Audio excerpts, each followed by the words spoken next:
我等夠佢3日，我等夠佢3日佢就唔會甩色啦。會 keep 得好啲啊。係啦，會唔會係咁樣嘅咧？今日嗯咧，我哋收到一個 inbox，嗯呢位客人就問啦：如果我哋平時染完髮，其實到底要等幾耐先可以洗頭咧？即係24個鐘啊，或者2日啊、3日啊咁樣，會好啲咧？咁我就偏向24小時嘅，咁啊有啲髮型師就中意可能話2日甚至3日咁樣嘅。嗱，例如我染完髮啦，我等夠佢3日，我等夠佢3日佢就唔會甩色啦。係啦，會唔會係咁樣嘅咧？就唔會嘅。其實點解叫你哋唔好做完 chemical 當晚即刻洗，或者太短時間之內就要洗頭咧？係因為頭髮需要一定嘅時間恢復嘅。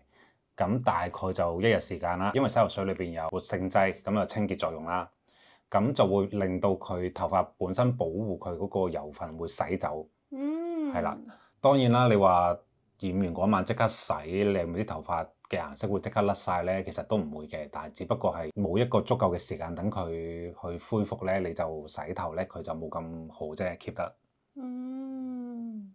即係其實咧，染完髮又好，即係總之做完所有 chemical 嘅嘢都好啦，咁就都係照翻平時嗰個洗頭頻率，即係例如我係每日洗嘅，咁我當日喺 salon，其實我如果染髮嘅話，我已經係洗完頭先走噶嘛，咁我就當晚唔使洗啦，跟住第二日我放工之後咧就可以照常洗頭啦，係咪咁嘅意思啊？係啦。